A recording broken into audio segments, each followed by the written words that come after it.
Well, greetings, family. Brian Hurst, pastor of the worship gathering here in Victorville, Southern California, coming to you. And just wanted to um, present to you as we lead up to this Sunday when we're going to begin our 21 day, our annual 20-day, 1 day fast period of time that we observe a fast before the Lord. So remember that.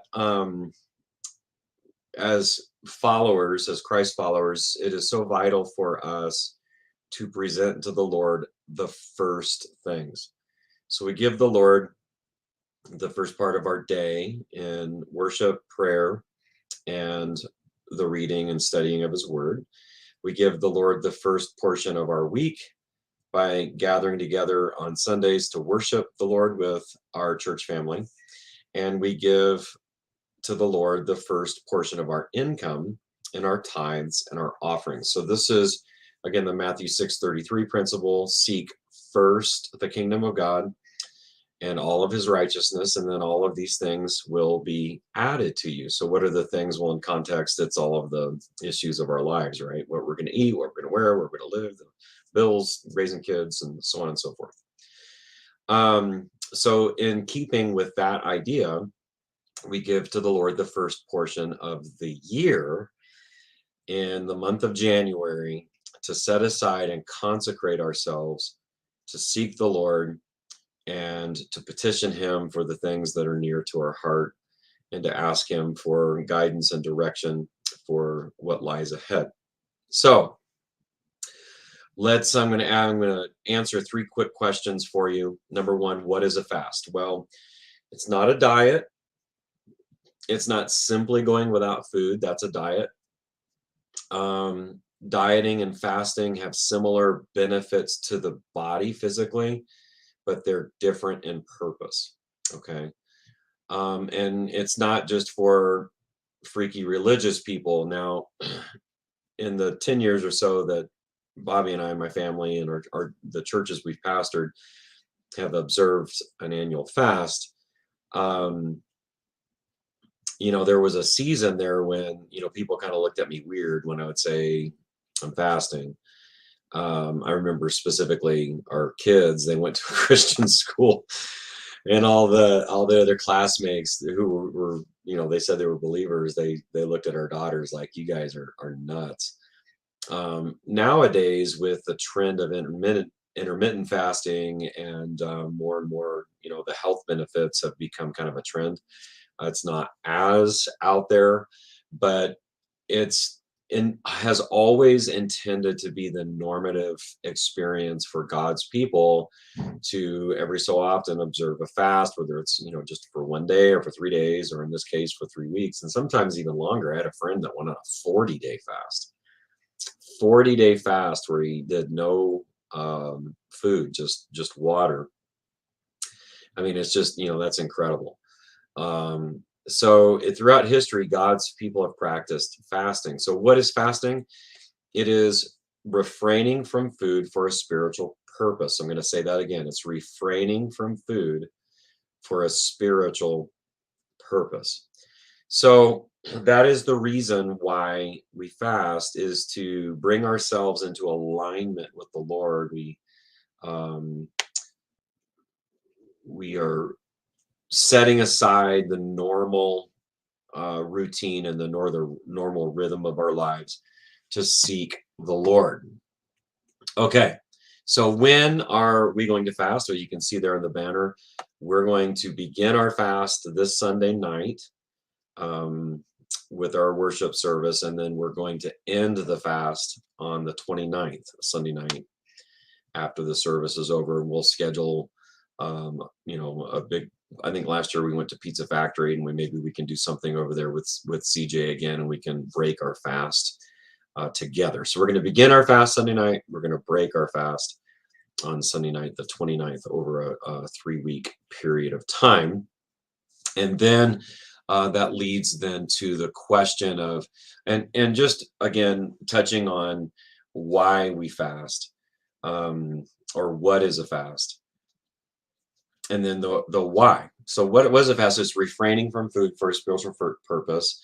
When are we doing it? Starting the Sunday night, ending the 29th, Sunday night the 29th.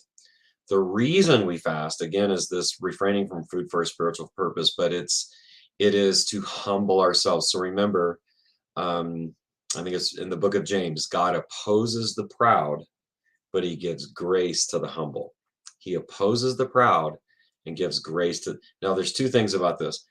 The last thing I want is the almighty maker, sovereign God of the universe to oppose me in any way, right? I want him going with us, not against us. We want God for us, not against us. So he opposes the proud. And maybe there's a time I'll teach on this verse, but then he gives grace to the humble. Well, what is grace? It's unmerited favor,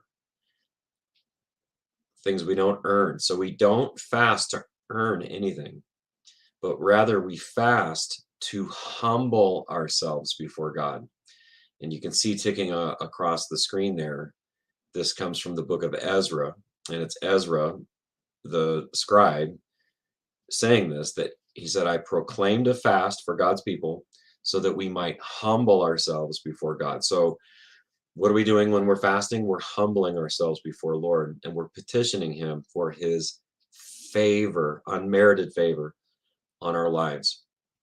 And so then how do we go about fasting? Well, there's essentially um, three kinds of fasting. I mean, there's a lot of ways to go about it. There's a full fast. A full fast is liquids only, that you abstain from foods. I often begin this 21-day period for 72 hours, the first 72 hours, just abstaining from all foods and only drinking water.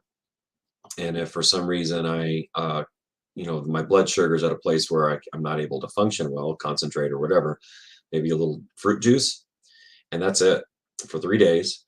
And then for the remainder of the days, so that would be a full fast.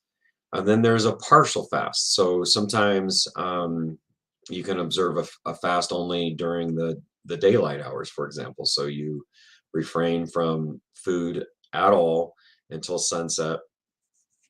And then there is a Daniel fast. And it is the Daniel fast that I'm calling the church to. Now, for health reasons or something, you cannot do it, I understand.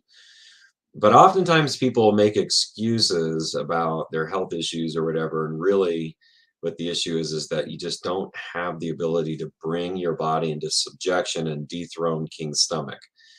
And this isn't to cast stones, it's just to let's just be honest with ourselves, that often the times the reasons we cite for not observing a fast is not because of health reasons, but because we just don't have the discipline. And hey, I'm first in line. It's from a fleshly standpoint, for my sin nature.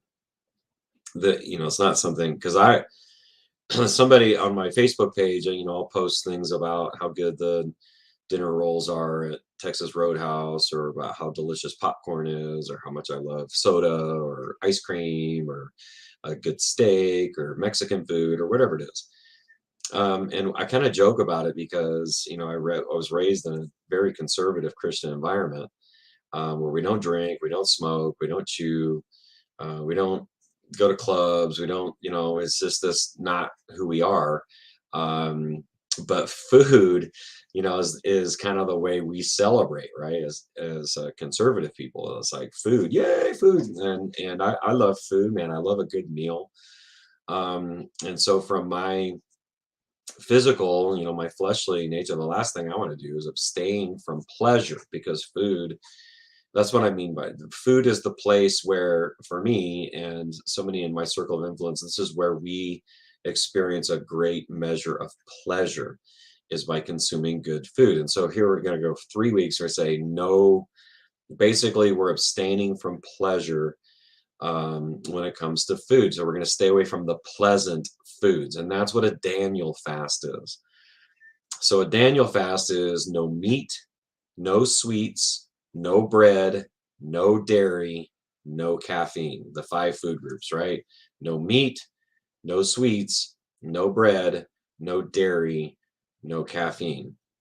So when you start to ask, well, what is it that we can eat? Well, if it's not meat and if it's not sweets, meaning using processed or refined sugars, so you're going to stay away from white granulated sugars. You're going to stay away from high fructose corn syrup. You're going to stay away from any products that are sweetened with any kind of processed sugars.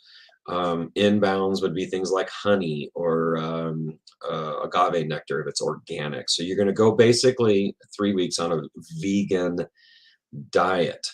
You're only going to eat whole grains, and you're only going to eat fruits and vegetables and things like this for 3 weeks. And you're going to stay away from coffee. You're going to stay away from any kind of bottled or sugared drinks. You're basically only going to drink water and maybe like an organic, unsweetened, no added sugars fruit juice. These are the things that we're going to do for 3 weeks. And it is amazing how, when we go about doing this, how, it's like your whole world is scheduled around eating and pleasure. And when that gets interrupted and you have to bring in that discipline of abstaining from pleasant foods for a spiritual purpose, what it does for us. I mean, what it does for us spiritually. And you use the time, the energy, and the efforts and the money that you would usually deploy on meals, instead dedicating those things to the Lord. And so when you're hungry and your stomach growls, that's a reminder, to bring to the Lord. And we'll talk a little bit more about this, but I would encourage you to make a list of the 5 or 6 things that you're going to petition the Lord for, asking his favor for this year. Remember, it's unmerited. Things that you can't do on your own, that you're needing the Lord to step in. And on the 29th, we will line up, and I'll anoint myself, Pastor Aaron, our wives will anoint every one of you with oil and pray the Lord's favor on you this year. Okay, so please know, family, how much I love you. And Bobby and I are praying for you and believing for great things this year. And we'll see you Sunday night. In the meantime, have a great day. Talk to you soon.